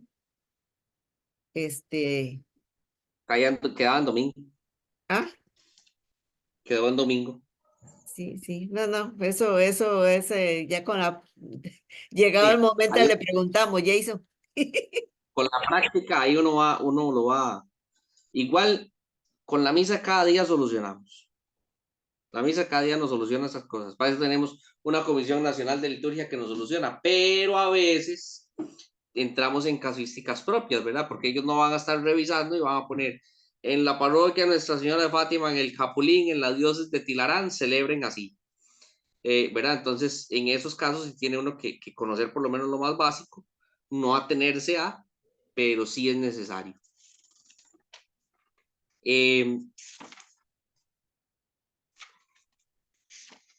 Tratemos de terminar el capítulo del año litúrgico, porque ya después vendría lo del canto, lo de los objetos sagrados, que para este curso no es como para nosotros.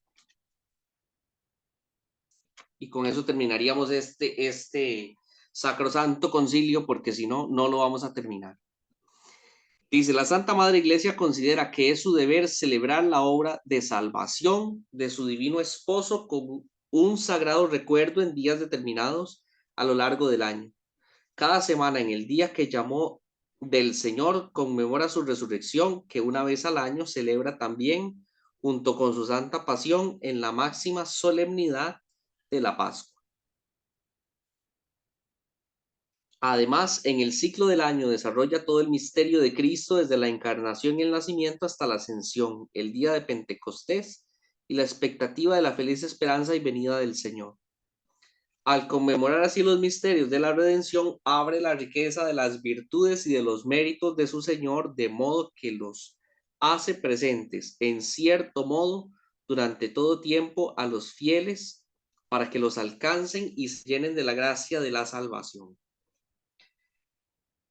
En la celebración de este ciclo anual de los misterios de Cristo, la Santa Iglesia venera con especial amor a la bienaventurada Madre de Dios, la Virgen María, unida con un vínculo indisoluble a la obra salvadora de su Hijo.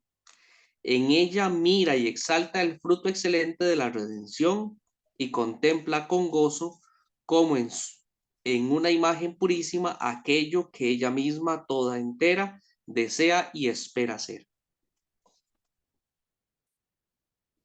Además, la Iglesia introdujo en el ciclo del año las memorias de los mártires y de los demás santos, que llevados a la perfección por medio de la multiforme gracia de Dios y habiendo alcanzado ya la salvación eterna, entonan la perfecta alabanza de Dios en los cielos, e interceden por nosotros en la oración de la muerte de los santos. Proclama la Iglesia el misterio pascual cumplido en ellos, que padecieron con Cristo y han sido glorificados con él. A los fieles sus ejemplos por medio de Cristo al Padre y por sus méritos imploran los beneficios de Dios. Finalmente, en tiempos del año, de acuerdo con las enseñanzas tradicionales, la Iglesia completa la formación de los fieles mediante ejercicios de piedad espirituales y corporales, la instrucción, la plegaria, la penitencia y las obras de misericordia, por lo cual el Sacrosanto Concilio ha decidido establecer lo siguiente. La Iglesia, desde la tradición apostólica que tiene su origen en el mismo día de la resurrección de Cristo, celebra el misterio pascual cada 8 días, en el cual, que se llama con razón Día del Señor o Domingo. Así pues, en este día los fieles deben reunirse para, escuchando la palabra de Dios y participando en la Eucaristía, recordar la pasión, resurrección y gloria del Señor Jesús y dar gracias a Dios, que los hizo nacer a la esperanza viva por la resurrección de Jesucristo de entre los muertos. Por consiguiente, el domingo es la fiesta primordial que debe presentarse e inculcarse a la piedad de los fieles, de modo que sea también un día de alegría y de liberación del trabajo. No debe anteponerse a esta ninguna otra solemnidad, a no ser que sea realmente de gran importancia, puesto que el domingo es el fundamento y el núcleo de todo el año litúrgico. Revises el año litúrgico de modo que, conservadas o establecidas las costumbres y enseñanzas tradicionales de los tiempos sagrados, de acuerdo con las circunstancias de nuestro tiempo, se mantengan su carácter primitivo, para alimentar debidamente la piedad de los fieles, en la celebración de los misterios de la redención cristiana, sobre todo el mismo misterio pascual. Las adaptaciones, si son necesarias, háganse según las circunstancias del lugar y de acuerdo con las normas de los artículos 39 y 40. El espíritu de los fieles debe orientarse sobre todo a las fiestas del Señor, en las que se celebran a lo largo del año los misterios de la salvación. Por tanto, el ciclo temporal debe prevalecer por encima de las fiestas de los santos, para que se conmemore de modo debido íntegramente el ciclo de los misterios de la salvación. Tanto en la liturgia como en la catequesis litúrgica debe ponerse más de relieve el carácter doble del tiempo cuaresmal, que prepara a los fieles a oír la palabra de Dios más intensamente y a rezar, especialmente mediante el recuerdo o la preparación del bautismo y la penitencia, para celebrar el misterio pascual. Por consiguiente, Deben usarse con mayor abundancia los elementos bautismales propios de la liturgia cuaresmal, restaurándose según las circunstancias algunos elementos de la tradición anterior. Dígase lo mismo de los elementos penitenciales en lo referente a las catequesis.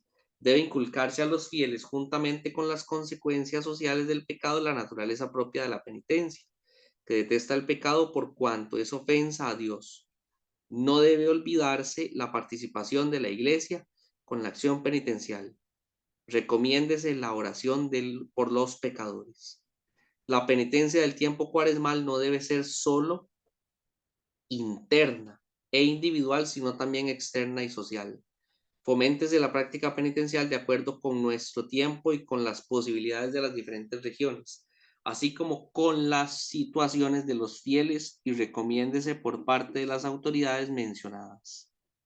Sin embargo, considérese sagrado el ayuno pascual, que debe celebrarse en todas las partes el viernes de la pasión y muerte del Señor, y que según las circunstancias debe extenderse también el sábado, de modo que se llegue al gozo del domingo de resurrección con el espíritu elevado y abierto. Se rinde culto a los santos en la iglesia según la tradición y se veneran sus imágenes y reliquias verdaderas. Las fiestas de los santos proclaman las maravillas de Cristo en sus siervos y ofrecen a los fieles ejemplos adecuados, dignos de imitación.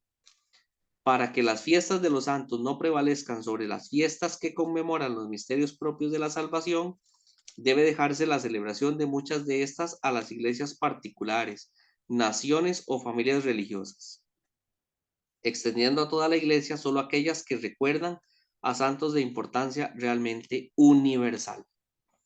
Bien, sobre el año litúrgico tendría que decir 3 cositas, pero denme un momentito y ya vengo.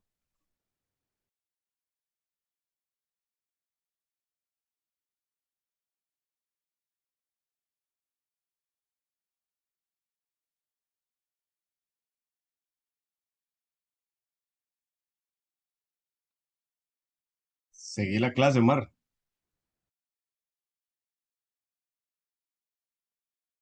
Sí, está bien, señor obispo. Franco, hágalo usted. No está Ok, contestándome. Diga las 3 cosas.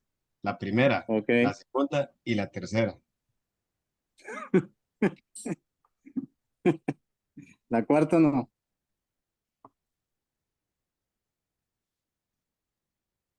Pero Vamos entonces. los, La música sagrada para don Carlos.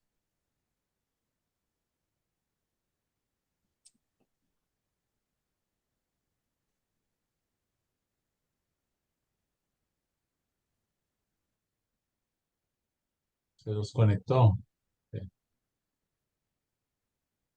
No, Está seguro anda en bravo al conmigo. fondo, seguro anda al fondo a la derecha. Está bravo.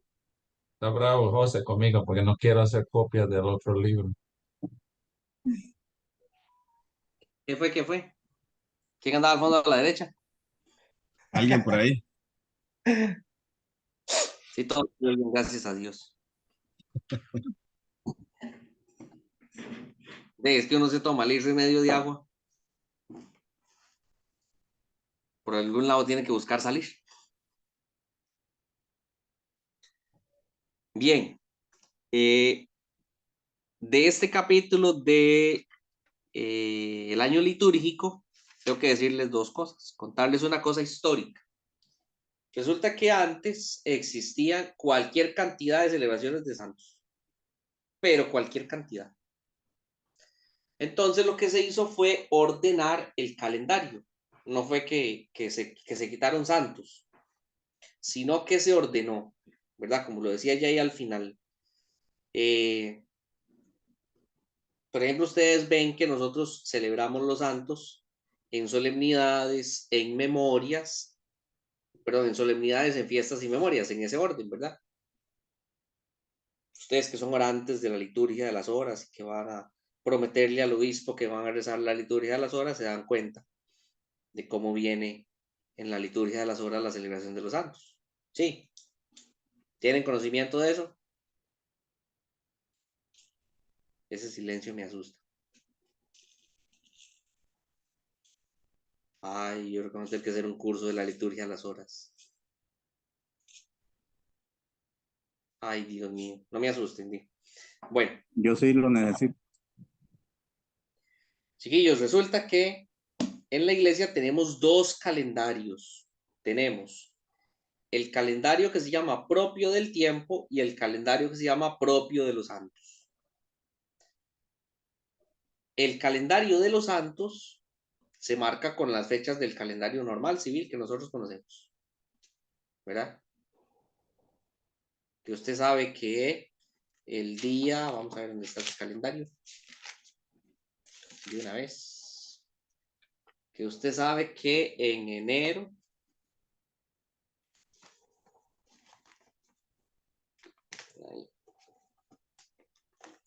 usted sabe que por ejemplo el 17 de enero celebramos a San Antonio Abad, que el 13 de enero celebramos a San Hilario, ¿verdad? En el calendario normal. Y todos los años lo vamos a celebrar así. Entonces, por ejemplo, bueno, que el 22 de enero San Vicente, diácono y mártir, ¿verdad? Y ahí vamos. 22 de febrero, la cátedra de San Pedro. Exacto. Ahí tenemos una situación con la cátedra de San Pedro, con el 25 y la conversión de San Pablo. A ver. Resulta que lo celebramos así. Unos son solemnidades, como el nacimiento de Juan el Bautista, ¿verdad? Otros son fiestas. Ahí nos habla de las fiestas de la Virgen también. Y otros los celebramos como memorias. ¿Por qué? Porque entonces, si yo voy a celebrar no sé, un santo allá como del oriente, yo no voy a saber quién es, ¿verdad? Entonces, para nosotros puede ser memoria, pero para la gente de esa diócesis es una solemnidad o es una fiesta. Se los voy a explicar así. Todos nosotros conocimos a Juan Pablo II, gracias a Dios. Y podrá ser muy Juan Pablo II, y podrá haber sido muy papa y todo el asunto, pero resulta que para nosotros la celebración de Juan Pablo II es memoria. Para Polonia es solemnidad, ¿verdad? Para que ustedes me entiendan la idea, ¿verdad? ¿Por qué? Porque no podemos llenar el calendario civil de un montón de santos. Eso fue lo que buscó hacer el concilio, limpiar un poquito el asunto. ¿Por qué? Porque entonces se le estaba dando más prioridad al calendario, a este calendario el propio de los santos, que al calendario litúrgico, al propio del tiempo, que es el otro calendario que tiene la liturgia. Ese otro calendario que tiene la liturgia no se rige por el año civil, se rige por el calendario lunar.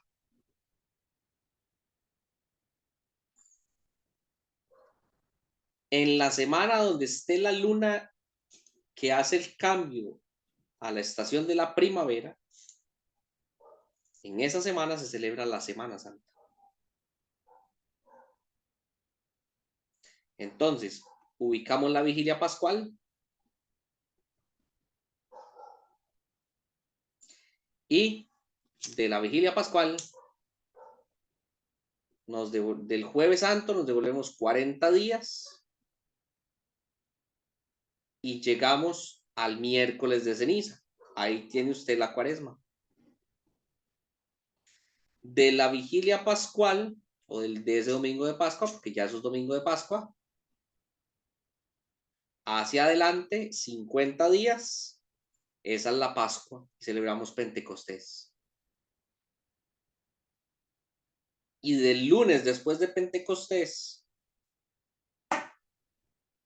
en adelante, hasta 4 domingos antes del 25 de diciembre, tenemos tiempo ordinario. El Adviento serán los 4 domingos antes del 25 de diciembre. Y el espacio que sobra entre la Navidad y el miércoles de ceniza es tiempo ordinario. Entonces vean que no coincide con el calendario civil. Por eso es que la Semana Santa siempre está en movimiento. No va a ser antes del 15 de marzo, pero tampoco va a ser después del 15 de abril. Va a estar ahí en ese movimiento. Esos son los extremos. Por eso es que el miércoles de ceniza en los años 60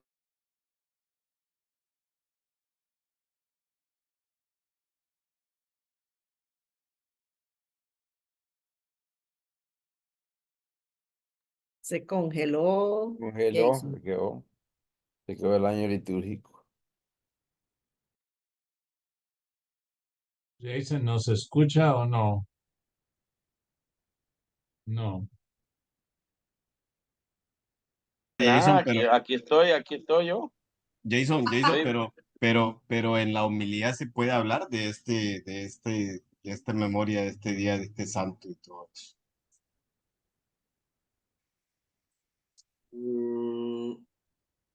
cuando es la misa, o sea, cuando celebra el día que corresponde, sí. Si es una memoria, ese año nada más no se celebra. Le toca estar otro año. Ni a modo catequético para la comunidad o para quien sea, digamos, informar o hablar sobre esta persona que se le celebra ese día. Si es un Ah, santo, se puede mencionar, no hay ningún problema. Pero así como que podamos hacer cambios en la liturgia, donde podamos decir, utilicemos una lectura que nos No, no, ayude no, a ese nivel, no. Se puede no, no, mencionar. yo digo a modo catequético, introductorio, algo así, hablar de mencionar un poco su historia. Por ejemplo, que sea en octubre y que se celebre Juan Pablo II, Exacto. ¿verdad? Que 27 de abril. podría mencionar ahí un poquito. 27 de abril creo que fue el día que se los elevaron a los altares. 27 de abril.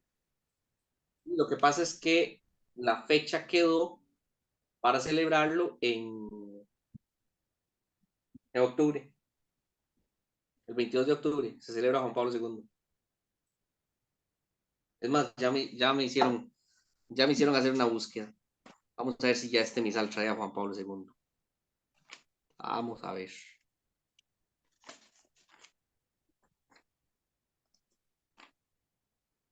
Todos los santos, no, ya me pasé mucho.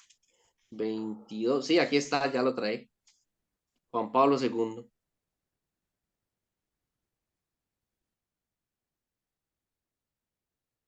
Sí, sí, ya lo trae aquí. Pregunta Jason, ¿por qué aquí es memoria y en su pueblo natal es solemnidad por ser de ahí?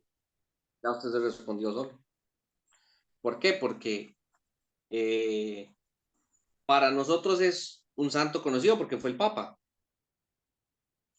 Pero se pone ese orden para no llenar el propio del tiempo de santos. Eso, Zacarías. ¿Verdad? Ese es el asunto, ¿verdad? Entonces ahí lo decía uno de los numerales, que se le da esa prioridad a los, ¿verdad? Se trata de acomodar de manera que tenga más realce en unos lugares que en otros. Por ejemplo, aquí en Costa Rica, si se diera la canonización de Sor María Romero, para nosotros podría ser fiesta o solemnidad, o podría ser solemnidad para la arquidiócesis de San José, podría ser una fiesta para todas las demás diócesis de Costa Rica y para Nicaragua, y para el mundo sería memoria, por ejemplo. Ahí depende mucho de cuánto haya tenido el santo presencia en las diferentes O sea, qué tan reconocido sea el santo a nivel